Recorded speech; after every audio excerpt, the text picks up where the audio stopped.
You're listening to episode 79 of the Confident Writer podcast with Jane Pike.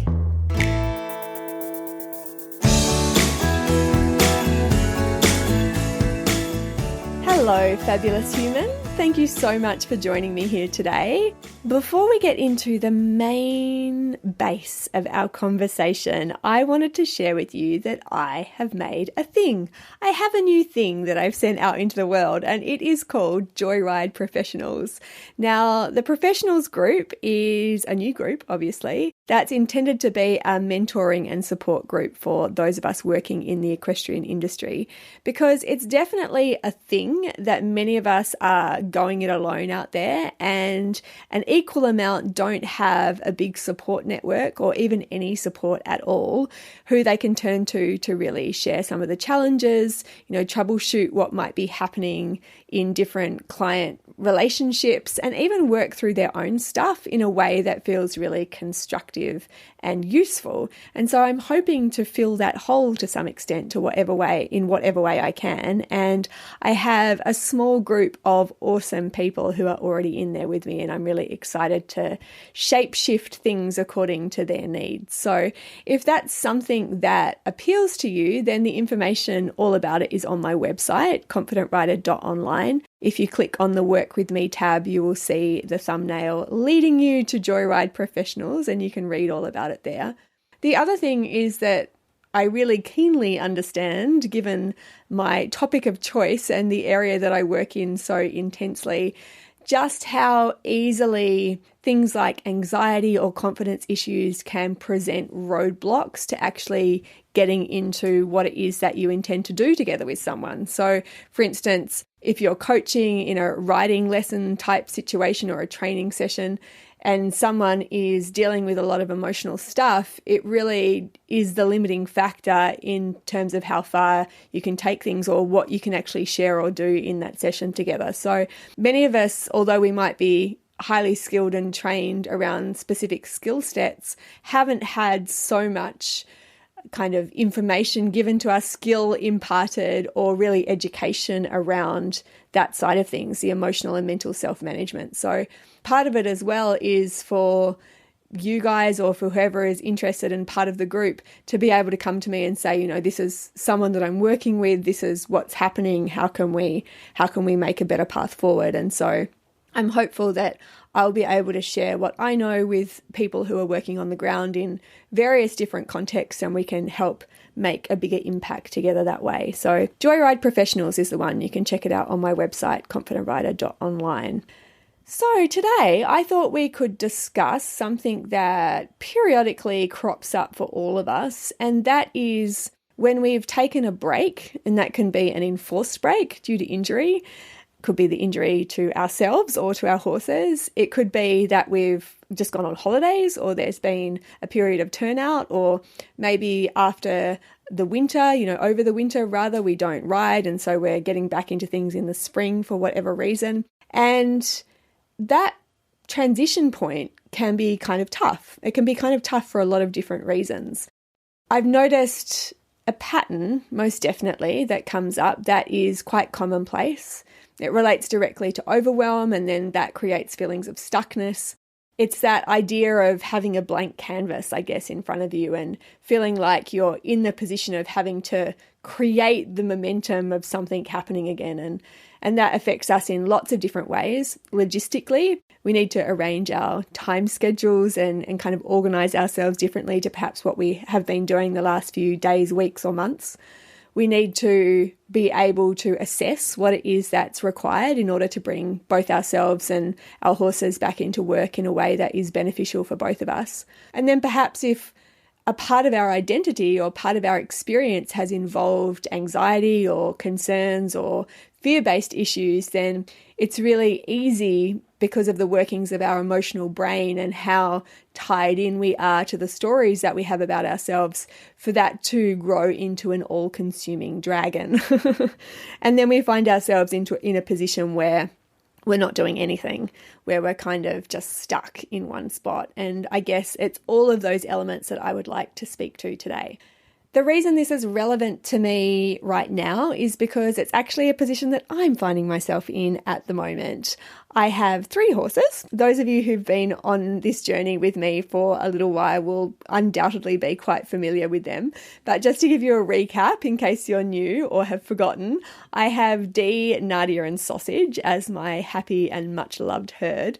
And at the start of the year, I can only deduce that they all got together, had a bit of a talk and decided that they needed some kind of enforced rest, because around the same time, all of them sustained little injuries or niggles or kind of stuff that isn't a really big deal in terms of the long-term grand scheme of things, but nonetheless required us to screech to a halt and have a bit of a rest in lots of different ways.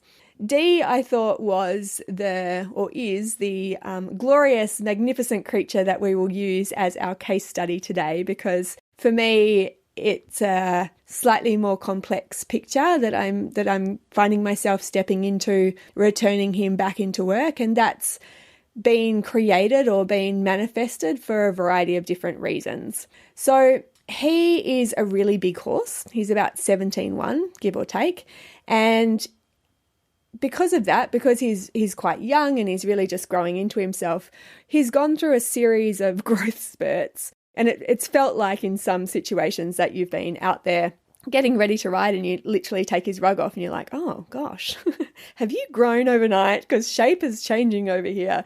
It's been like that. And as a consequence, it's taken him quite a while to grow into his body. I'll tell you something funny off the back of that, actually. I had one of these experiences just prior to deciding to give them some time off, where I looked at him and I looked at Nadia. Nadia's about 16 too, and I thought, you know what, I think they're just looking a little bit under conditioned for what I would like them to look. And they were both quite fit at that point, but I had them on a fairly reduced pasture because the spring grass was definitely affecting them, let's say. So we decided not to cut hay this year, which meant that the front paddock was freestanding hay, and it's this beautiful big pasture. And I thought, you know what, to get the weight back on them, I will turn them out in there. I had this preconceived expectation that it was going to take like 2 to 3 weeks to really notice anything different. And we had some weather that was a little bit wet and their rugs were on again. I took their rugs off after the couple of days to let them frolic in the sunshine. And I was like, wow, you guys have really exceeded my expectations in terms of weight gain possibility in short periods of time. Dee has flourished, and I put that in air quotes, flourished to the extent that maybe the return of our riding career thus far is going to be either predominantly on the ground or bareback, because I'm not sure that his now very voluptuous shape is going to fit the saddle that we wore previously. So watch this space. And if anyone wants to send me a saddle, I'm just joking.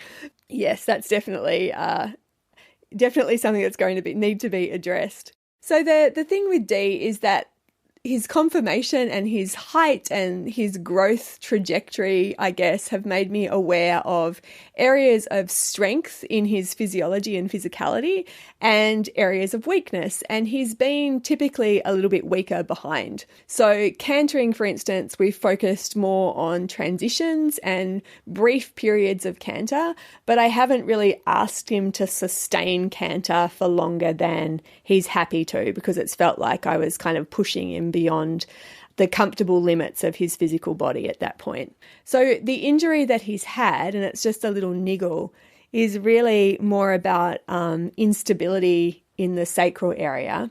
So what he did was he rolled, and then getting up, he kind of slipped slightly, and that just tweaked something in that region, which made him slightly short behind for just a really brief period. But it was enough that if he wasn't asked to do anything, he was fine. And then if I put the pressure on, and when I say put pressure on, when he was asked to do something, say a transition from canter to trot was enough for that to show up in a kind of very subtle way. So I decided just to give him a rest.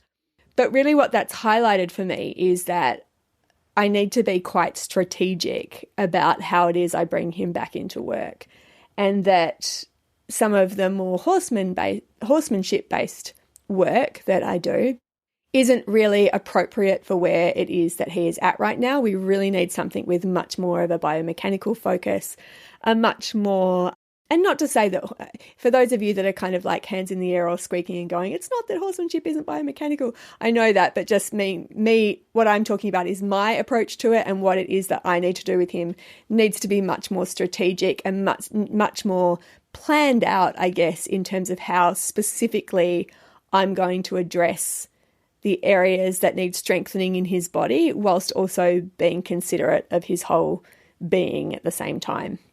Now, what this brings up for me, weaknesses in my knowledge bank, right? Or lacks, I guess, of understandings. And if I want to flip that on its head, areas that I could use more education in. And the anatomy and physiology of horses, the way that the fascia works, the way that, everything connects up and together is something that I've been dabbling in, but now I want to get into in a much bigger way. And also recognizing that I need some guidance around how to approach this is something that I'm also aware of. So it would be very easy for me at this point, and this has happened in the past, to have clarified those things for myself, to be aware that those things need to happen, and to be overwhelmed by all of this stuff and by all of this information and by all of the things out there. Because at the moment we're in this incredibly fortunate position of having a wealth of information at our fingertips, and the unfortunate position of having a wealth of information at our fingertips, which means where to start and what to know. And it's easy to look at everything and think, it's just too much, I'm never going to know it all. And here I am feeling in this stuck place. So for me, that movement forward first comes with clarifying what needs to happen here. I know that we need to get back into work together. I know that that's going to require a gradual return to fitness on his part especially, and also a specific focus on strengthening these areas of weakness so that the work that we're doing, and always should be, but again, has a very specific therapeutic quality. Now, recognizing some of the lacks in the holes in my knowledge means that I'm going to seek out people that I believe are able to fill those holes. And so that is really the first step in my plan. If you find yourself in a similar position where you're like, oh my goodness, where to start, what to do, all of the things. Overwhelm is really about us looking very big picture, looking very generally, looking out there on the horizon and seeing a myriad of different options, and getting so drowned in the possibilities of those that we're unable to pick out the specifics that meet our needs in that moment. So if you can't do that for yourself, then I would advise you to reach out to someone who you look up to, who shares your values, who has empathy for the situation and knowledge about the situation, and tap into their think tank. And that's exactly what I did. The day before yesterday, I contacted my friend and amazing, beautiful trainer, Kate Sandel from Soft and Sound. She's going to be on the podcast soon, so you'll hear more about her. And we're going to put a plan together, and she's going to help me go through the various steps to get us back into work and to really help me understand more about what's happening and feel some of those areas for me. So I'm really excited about that. But really, the process, if you break it down to its most simplistic form, if you're feeling overwhelmed and you don't know where to start and you're getting yourself into a bit of a bind or a bit of a fix with that, is to first really identify what the plan is. What do you want? When you come back, when you're coming back into work with your horse, is it just a matter of fitness? Is there something specific that needs to be taken care of? Is there a need that needs to be met? Are you unsure how to bring them back in a specific way? All of those things are very figure-outable. All of those things are very answerable. So don't let yourself get stuck in not knowing the answer. The purpose of your quest is really just to learn to ask really good questions, and then to find good people to ask those questions of. And that is my mission. I really consider that I've sent my web out, and I'm bringing together a really great range of people into my space that I can collaborate with and that I can share information with, and who are freely able and happy to do the same with me. It works in both directions. So that's really exciting. So then the next part is, once you've identified that, is reaching out to those people, not being afraid to ask. And, if you're like, well, it might be different for you, Jane, you've got like contacts in the industry and so on and so forth, I would say that it's possible for everyone, and if you're really holding yourself back based on thinking that you don't know anyone, then ask the closest person to you that you think might know. And even if they're not the person that you need, they might be able to direct you to someone. You'd be surprised how readily people are wanting to help. They really are. I want to help. I know all of the trainers that I've spoken to on this podcast want to help. And if you were to contact them and they felt like they were able to help you, they would direct you to resources to that effect, or they would direct you to someone who they felt was a better fit for what it was that you needed.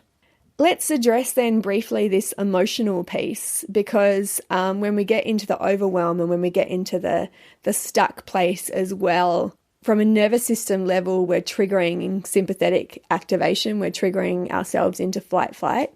So why and how is that happening? Well, let's say, again, using this very real story at the moment of me and Dee hitting our stride, hitting our very big-bellied stride together. Oh, I'm just leaning on a little trampoline and it's squeaking.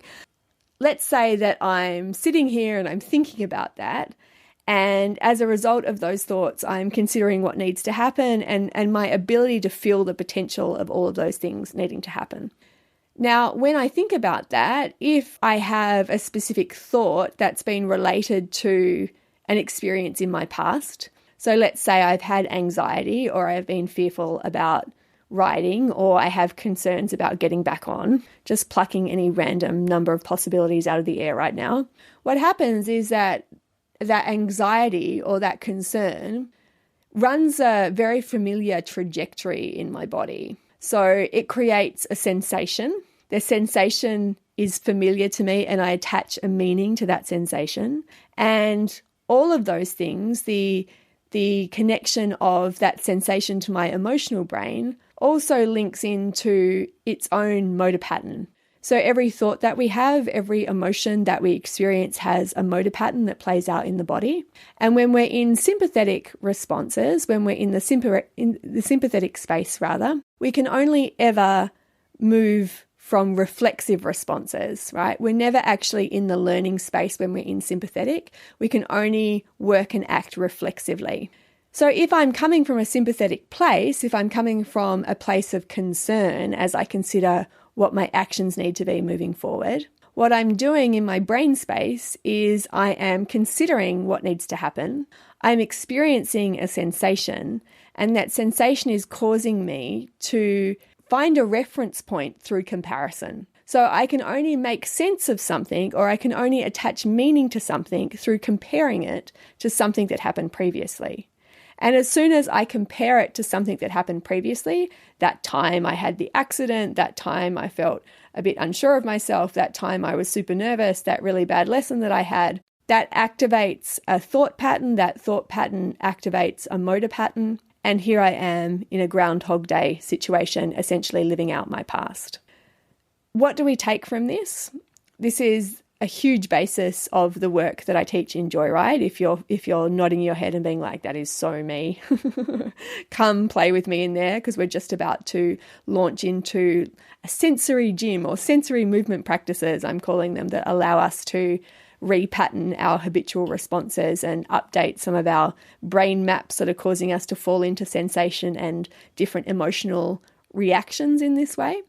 But basically the crux of it that we need to do, what we need to move through together really, is understanding that as we move forward, there is a reframing that needs to occur of how sensation, how feeling is showing up in the body. And ultimately, at the very purest level, sensation or feeling is just an indication that something has changed. What's changed, we're not sure, but it's through our conditioning, through our socialization, through the cultural conditioning that we've been a part of, that we attach labels and we ascribe meanings and situations to specific thoughts that we have or specific feelings that we have in the body. And that then links us into the emotional brain that inevitably results in comparisons, even if it's just comparisons of previous experiences that we've had. And that whole process creates a fight-flight response, triggers our sympathetic nervous system to kick online. So the important thing to do is to recognize when you're in this space of creating future possibilities for yourself and thinking about how you want things to roll out, really of not buying into your emotional response. Yeah. You could buy into it in as far as using it as feedback to allow you to get more prepared. So for instance, if you were just about to start a young horse and you'd never done that before, then that would be something that you would want help and mentoring and assistance with. But it doesn't mean that you have to cycle into the I'm not good enough thoughts, this isn't possible for me, what am I even thinking, I'm insane. All of those thoughts that really get triggered as soon as we invest too heavily in the emotional brain and our emotional responses to things. Two kind of distinct conversations, but they all really feed in together because this is the pool of response or reaction that I see quite commonly happening when we're required to start something new. We're always wanting to control the situation, and that control can only be ever based on previous experiences. We have a unreasonable, I think, expectation of comfort being the goal. And so any sense of discomfort in the body, which can be a communication of so many different things, but ultimately is just, like I said, at a systemic level, something has changed. But as soon as we aim for comfort, we're labeling everything that appears to be the opposite of that as discomfort, and we can only label again in association. So all of these things are triggering our sympathetic nervous system, and then we find ourselves moving in really reactionary ways. And depending on what has come before, those ways will serve us or they will detract from what it is that we're ultimately trying to do. There are ways and means. This is all figure outable, but something that I just want to really highlight because it is a huge piece in this conversation. So if I was to summarize and break it down, if we're kind of taking it from the top, or we have this lovely blank piece of paper that we're about to write on and start a new chapter of our journey, get really clear on what those first steps are. Like, what needs to happen? What do you need to know? What's of interest? What sparks your curiosity right now? So for me, it's like, I really want to learn more about biomechanics. I really want to learn more about postural alignment. I really want to learn more about what underlies those two things and how exactly the different parts of the body are working together in my horse. Is that something that I'm really familiar with? Yes and no. I have some knowledge, but not what I consider to be enough to really feel like I'm sure about those first steps to take. So then I ask someone who I think does have more knowledge than me, and together we put a plan together. Yeah. And then the next stage is taking the closest step that's available to you. And the closest step that I need to take is simply getting some pictures, getting some video of my horse in his current condition, of moving on the ground or under saddle in whatever way I feel comfortable, so that I can then go over that with the extra pair of eyes, the fabulous Kate, and we can work things out together from there. Keep moving. Don't let yourself stay stuck. Yeah, it's just a conditioned pattern that we so easily fall into. Don't overinvest in your emotional response to what's coming. Use it as feedback. Use it as a registration that something has changed. And then observe what is current. Observe what is in front of you. Put action and energy into what is in front of you. And then just take the closest step that's available to you. And then once you've taken that step, you take the next closest step. I hope that was helpful to those of you who share my position. And even if you don't, that conversation piece that we had on the emotional brain and how we buy into sensation and the motor patterns that creates. I know I've gone on about this in a couple of the previous episodes as well, but it's a really big, it's a thing, right? Like, I think if we could just grasp that, then life would be so much different for all of us. But I'd love to know where you're at currently, what you're experiencing. If this was helpful, if you've got more questions, feed them through to me, jane@confidentwriter.online. Like I said, if you want to join me for Joyride, the Confident Writer online program, we're all about this in there. If the professionals group sparks your interest, I'd love to hear from you as well. It's all on my website, confidentwriter.online. And until then, I will catch you in the next episode.